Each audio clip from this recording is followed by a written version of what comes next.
Hey everybody, it's Sean for the Canadian Brewing channel. Today we're going to do an apricot sour part 2. This is my work that I have been souring for the last week or so, and I just want to make a quick note here about brewing. You're always learning something, and something different happens all the time. This here, never ever did I see any bubbles at all showing that there's anything going on with souring. My airlock didn't move at all. I didn't see it anyway, but I noticed after about 4 or 5 days there's a sediment down here, and I know that looks like it's lactobacillus sediment of it. So I thought today I better check the pH because I was waiting to see some activation of something, and I didn't. And I checked it today and it's 3.2, so we're gonna brew today. So without any further ado, let's get brewing. Now, one thing that's different about doing a sour beer the way I do it, which is kettle souring, is on my first video you saw that we had to basically make the wort by mashing, boiling for a little bit, then put it into our carboy, then wait for it to sour. So the second half here now is a lot less of a brewing day than you would normally have.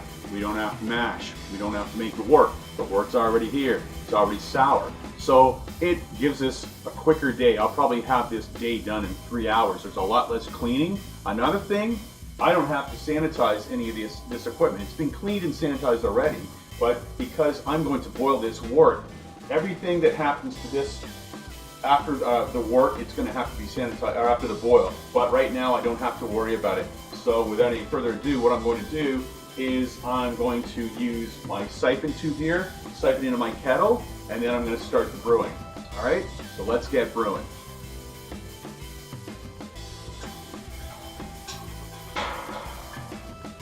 Another tip too for first-time brewers, you can see that I've got my carboy set up on an angle. I just propped it up with something underneath it. There's about 1 inch of sediment in the bottom.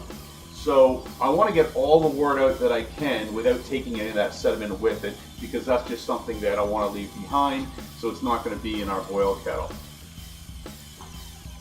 Another thing is, now I've got some time to kill, I think I'm going to throw a few darts.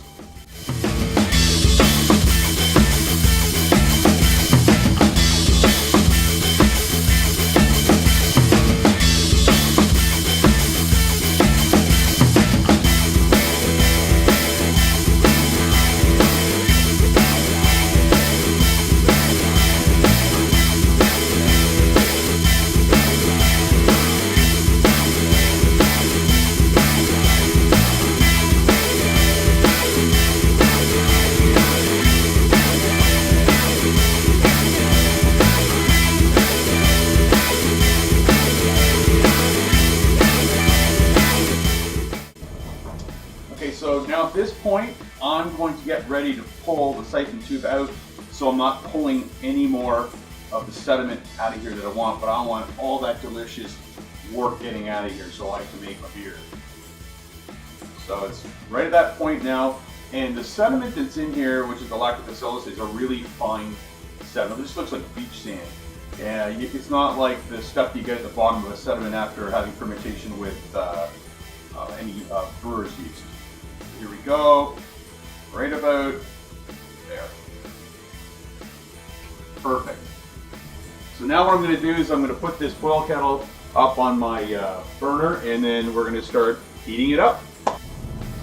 Okay, so I've got my wort that's in here just been soured to 3.2 pH. What I did notice is I'm a little low. It happened previously in the other video where I didn't get quite as much wort collected. So right now I only have 5.5 gallons. Now I could leave it like that, but I got to boil for an hour. So I'm going to end up with 4.5 gallons, and that's getting a little low. I can fit 6 gallons in one of these carboys, and you're still going to lose a little bit again when you bottle a keg because you got sediment you don't want to take with you. So I've got some RO water here, and I'm going to top this up to basically 7 gallons. So after I've finished boiling, I've got 6. Maybe I'll go to 7.25. And there's nothing wrong with that because this is pure RO water. It's not going to make a difference in the taste of the beer, and I'm boiling it anyway.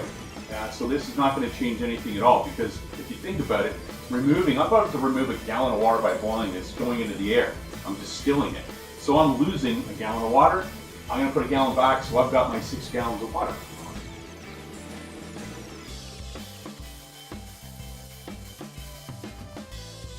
Okay, so that just gave me 7.25 gallons. Now we're going to get started brewing up.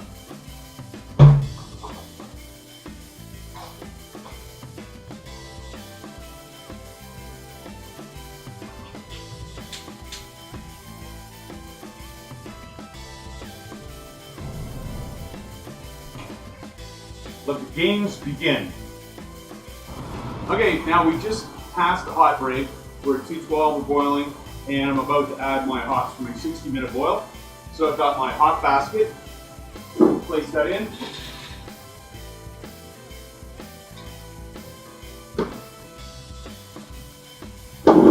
Got my hops. In they go, and I'm actually going to lower this boil down a bit.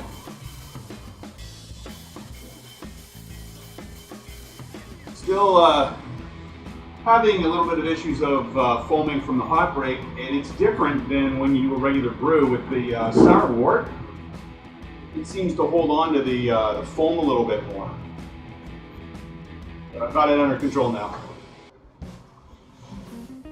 So now I take a look and I'm at 11:38. So at 12:38 we're going to continue to do our brew, but for now I got an hour of basically boring this, so I'll let you go for now. Alright, now we're at the last 10 to 15 minutes of the boil, and this is where I want to add my yeast nutrient. Very important, it helps the yeast be healthy. It's like giving them vitamins and minerals before they go off to fight the war of here. So, add a scoop of this. You can get this at any of the brewery areas. The really reputable ones always have it on hand. Another thing in a pinch that you can use is yeast. So if you pitched some yeast in there, old yeast, didn't know if it was any good anymore, you can use that as well. It's not going to live in there, it's going to be dead, so it doesn't matter.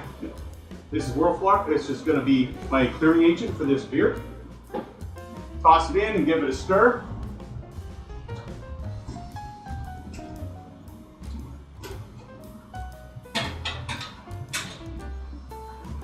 Now I've got another 15 minutes to go, so see you back then. Okay guys, we've been at about 1 hour now, almost exactly 1 hour, in about 10 seconds. So what we're going to do now is we're going to turn the flame off and shut our fan off.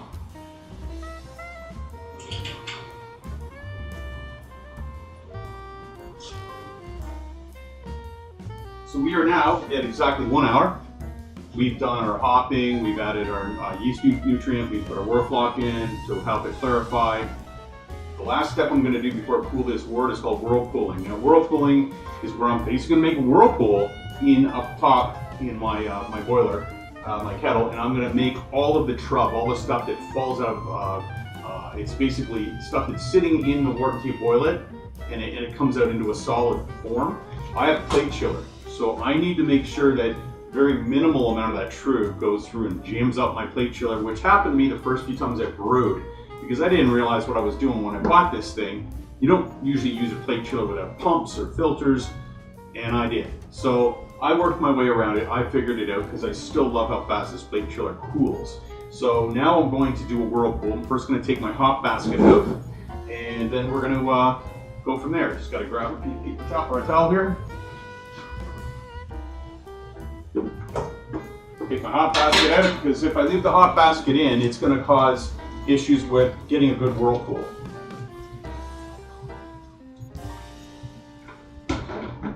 Now one quick mention, I did not use Cascade in this recipe, which I had on the actual recipe itself. I didn't have any older Cascade. As I've mentioned, you want to make sure that you're using a hop that's been aged for a while. And I had an old Centennial hop that was hanging around with about an 8.5 to 9 alpha acid, but it was over a year old and it's mellowed out pretty good, so we should be okay with that. So now I'm going to do a whirlpool. I'm just going to stir it so you get a good whirlpool going, and that's it. So a lot of people, they get worried that they got to get this wort cooled down really quickly, or some of the nasties are going to get in there and ruin your beer, contaminate it. When the beer is above 175 degrees, 170 degrees Fahrenheit, nothing's gonna hurt that wort, nothing. So if you're worried about it, you can put a lid on it in case a bug drops in or something. That's still not gonna harm it though. It's gonna kill off everything once it falls in that wort. But I'm gonna let this sit probably for about 15 minutes, cool off a little bit. It helps the plate chiller because it's about 20 degrees cooler than boiling, and also it allows the trub in the center to gather and everything to settle. And that's important, as I said, having a plate chiller. So without any further ado, I'll see you in a few minutes.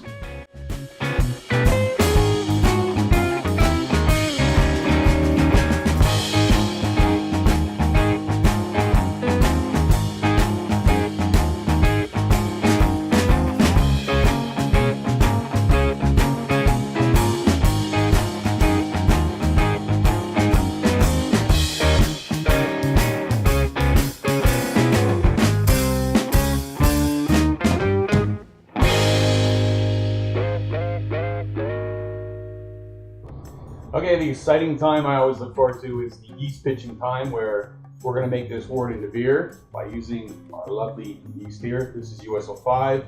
Everything's been sanitized, the package, the scissors, okay, everything it's going to touch, the funnel.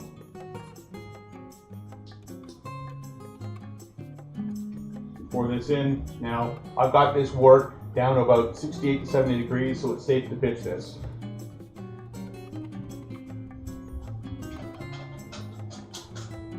And if you remember what I'd said about among other videos, if you haven't watched them, is when you're pitching dry yeast, it's already gone through the first step of using itself to grab hold of the oxygen to make it ready to make beer. They do that before they dry it out, so you do not need to oxygenate, and we're not going to.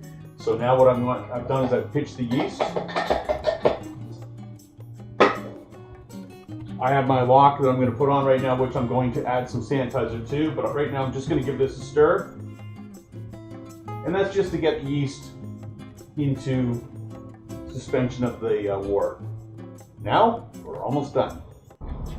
Here we are, we're back, and I've now got my wort cooled off, hit a good temperature at 70 degrees, 68, 70, that's perfect for pitching US-05.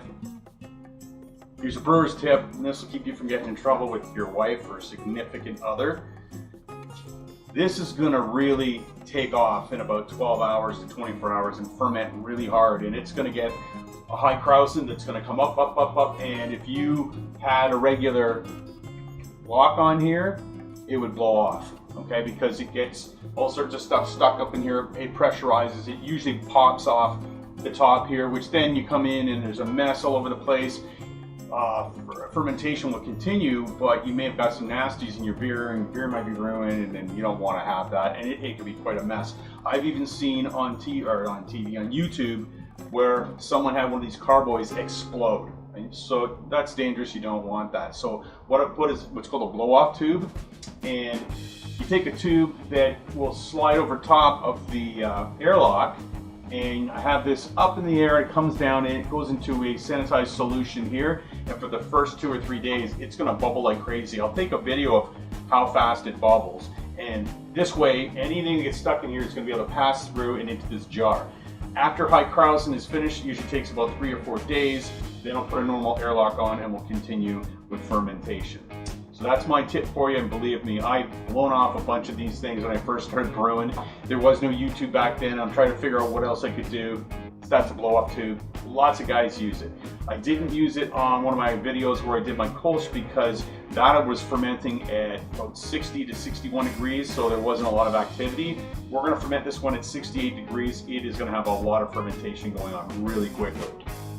So guys, I hope you enjoyed this part 2 of my apricot sour. The next part of the video, part 3, is going to be pretty small. It's going to be me basically adding my apricots to my carboy here. And then the final one will be us kegging it.